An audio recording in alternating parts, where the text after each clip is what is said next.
Welcome back everybody to another Warpath video. Today we're going to go over Tehran, the war that happened in it. If you guys have any inquiries about how it actually went down, this is the unbiased true story of the invasion of Tehran. Stay tuned, guys.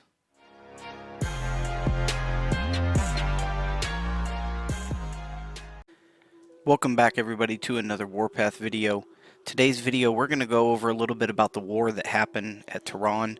I wasn't going to make a video initially about this only because I don't really want to get into my personal war or our alliance personal war so much.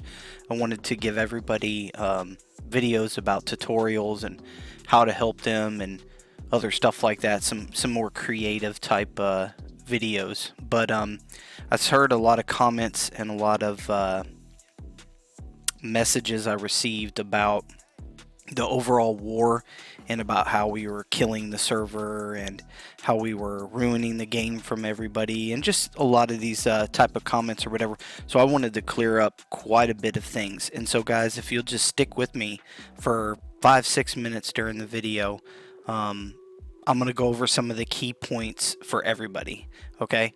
And I want to start off the video with the first point. And the first point is that on this entire large map right here, which has a lot of level 1s, level 2s, level 3, and eventually level 4s, the major cities that have not opened up.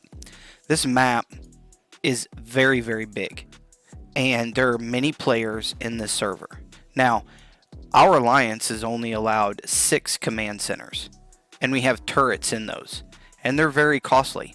But even with 6 command centers, we can only be in 6 cities, period.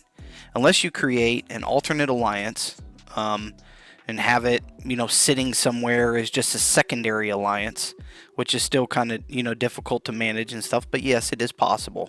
But even with that, that's still only 12 cities. And you have all of these cities on top of cities on top of cities.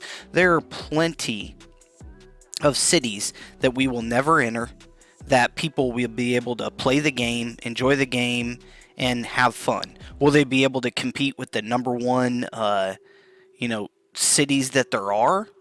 Probably not. But everybody has their own level in which they play at, okay?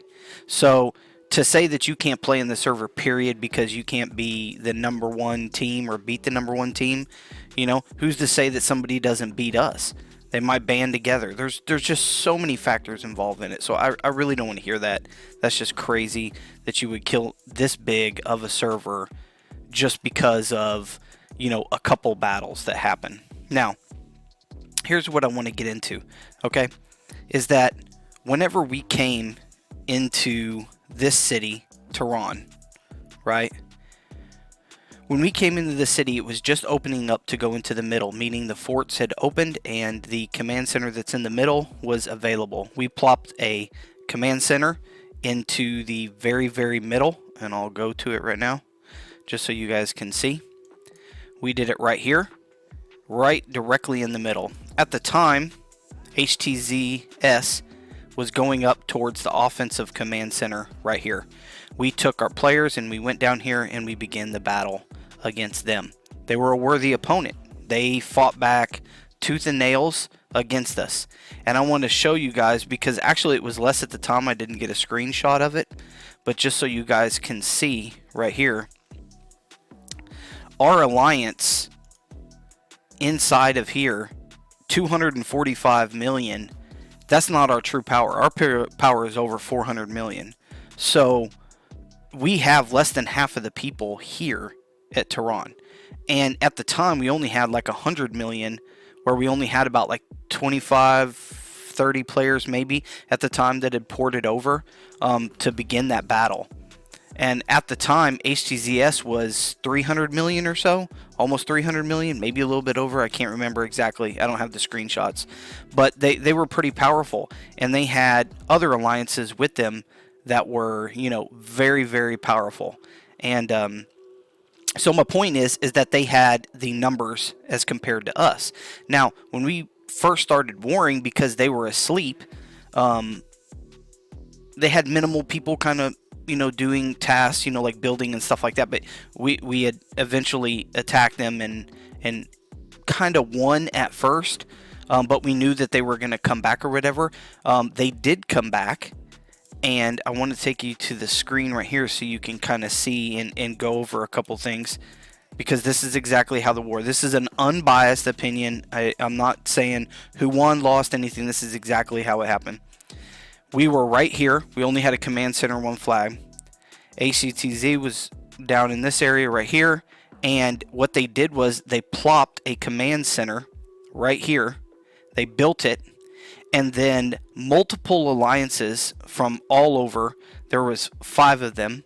I think it was them, Rusty, BLC, something after it, BLC, Head. You'll have to forgive me. I can't remember all the names. I just don't remember all the alliances. But anyway, they had 4 or 5 alliances, and they came in numbers. They came in a lot of numbers. And they began to attack. And we had people here. We had people still down here that had went offline. And we had some more people up here that were by Head. Up here. So we were sprawled out in 3 different places, some people sporadically on and off. And at that time, they had so many numbers that they overwhelmed the people that were online trying to fight. And these people have 400, 500K marches. They have 6, 7, 8 million power on our end. They have, quite a bit of, I guess you could say, an advantage because they're quote unquote pay to win players. Now, with that being said, every last one of us got burned out. Every last one of us burned and got teleported sporadically all over the map because they came in numbers and they took over the area again. That is how the second fight happened. Now, after that, when everything calmed down, we organized another attack in which we brought in multiple alliances from our allies, and they came. Weed right here also came down right here, Weed, and some other ones. They came down and plopped at one time, and we began the battle again. When we had our allies involved, it was a little bit overwhelming. Anyway, needless to say, we ended up winning the battle. That is how it happened. However, HTZS, they had people, and I saw it, they had people that were 6 million, 5 million, 4 million, a lot of 3 million power players. They had, 250K marches, 500K marches. One guy named Ghost had a light tank that was 500K on his march. He was doing crazy damage, crazy kills. So to make it seem like it was just some steamroll is not true. That is definitely not true. And it was a very good battle. Very, very good battle. I'm just being honest. I got burned myself. So here, let me take you to some of these pictures because I want to talk about these. Okay? So this is a picture that I took of whenever they were swarming some, right? So when you're in this type of situation, right? And it doesn't matter if I have 20 people all around here or whatever, right? When you have this many people swarm, I don't care if they are 2 million power or 2 million power player that doesn't spend any money, that his march is 125K. When you have this type of situation where you're swarming like this, you're going to get burned. And not only is your castle or the base not going to regenerate within like 8 to 10 hours, but also you're going to deplete your reserves. See how mine in this picture says 753? You're going to deplete these reserves to where you can't even train anymore. Because all it takes is training all 4 of your marches, and before you know it, that reserve goes down very, very quickly, and you're out of the fight, period. Point blank, you're out of the fight. You train more than 10 times, you're out. You got to try to wait. You can't buy that. You can't buy it back. I mean, it is what it is. But anyway, when you have these numbers, it doesn't matter if you're a 7, 8 million power player that pays to win. You're going to get burned. You're going to get teleported out. And yeah, so numbers win. I'm sorry, but numbers win. And like in this picture right here, I mean, what are you going to do against that? That means you're out. Just saying. This one is the amount of castles. Remember, I told you they had the CC that they built. As you can see, the red right here, they had base after base after base after base after base after base after base all over the place. They had marches coming in from everywhere, and we got overwhelmed. So the reason that I bring that up, guys, this is the reason that I bring that up, is because when you say that a 9 million or 8 million power player is going to ruin everything for everybody, that's not true. If you band together in your alliances and you come on at the same time, just like they did, and they have the numbers against you, they will overwhelm you. BJ, my friend, and others that are here, their bases were almost burned all the way down. They were teleported even a couple times. They literally had their troops and reserves down to 0. You know, sometimes a lot of people had to sit out for 7 or 8 hours until we could organize another attack or whatever.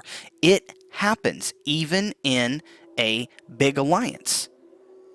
It just happens, guys. Okay? So if you have the ability to get a mass amount of people on, you can overtake all of that. So I want to expel that, like, ideology that for some reason, like, there's nothing that you can absolutely do. In this game, you can actually deplete somebody's reserves because they have to train over and over and over again to fight, that when they get to 0, they can't buy that back. They can't use a speed up that they can buy to get back their reserves. They're out. And it regenerates once every, like, 3 minutes or 4 minutes or whatever, you know? And it takes a while. It takes hours and hours and hours. That's my point, is that you can knock somebody out of the box if you have the numbers. Okay? So that is exactly how the war went with HTZS in Tehran, and the truth about the matter about when you war or you're playing against powerful players. Okay? So, anyway, guys, I hope you enjoyed the video. I know it was a little bit long. I'm not trying to go off on a tangent or anything like that, but I wanted to give the truth about what really happened in Tehran, and also a little context to, you know, it's not as hard as you think it is to burn powerful players if you have the numbers. Okay? So, anyway, guys, if you liked the video, put a thumbs up. If not, sorry, but I'm just telling the truth. All right, guys? Anyway, till next time. Peace.